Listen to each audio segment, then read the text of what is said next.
Ini bumi, ini tempat yang manusia perkataan pertama mereka minta bila masuk di alam barzakh dalam keadaan yang menyesal. Apabila si fasik, munafik dan kafir masuk ke alam barzakh yang gelap gelita dan dihimpit kanan dan kiri, maka minta untuk kembali. Wahai Allah, bagilah kami balik sekejap saja di atas muka bumi ni. Rabbirji'un.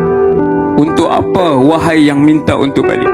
Adakah kamu balik untuk selesaikan masalah hutang kereta kamu? Adakah kamu balik untuk melihat dua syarikat yang kamu telah bina dan besarkan? Adakah kamu balik kerana rindu dengan anak-anak, isteri dan cucu kamu? Adakah kamu balik kerana teringatkan makanan-makanan sedap yang ada di atas dunia? Ahli barzakh minta untuk balik ketika itu, maka sebut kepada Allah, la'alli a'malu salihan fima tarakt. Wahai Allah, boleh tak bagi hari ni saya nak balik? Saya nak buat amal soleh sebab dulu tak sempat baca Quran.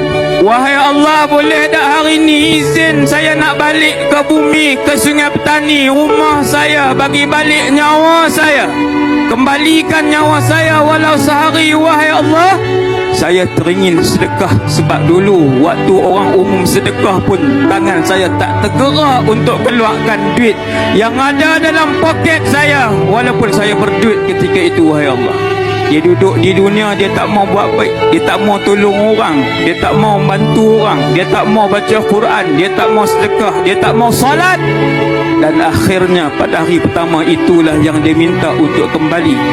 Kalla, kata Allah, tidak sekali-kali, sesaat pun kau tidak akan dikembalikan. Hari ini, pada malam ini, saya dan tuan-tuan bernafas sebagai seorang yang masih berroh, yang masih mempunyai roh. Umat Nabi Muhammad SAW yang masih hidup, yang masih bernafas, yang masih melihat alam, yang masih berkedip matanya, yang masih tengok ibu dan ayah, yang masih tengok anak-anak, yang masih boleh pacu kereta dan motor. Bermaksud kita masih ada ruang untuk membaca Quran, masih ada ruang dan peluang untuk kembali solat 5 waktu secara berjamaah, masih ada ruang dan peluang untuk berkhidmat dengan ibu dan ayah, sebab Allah masih belum mengambil nyawa kita semua.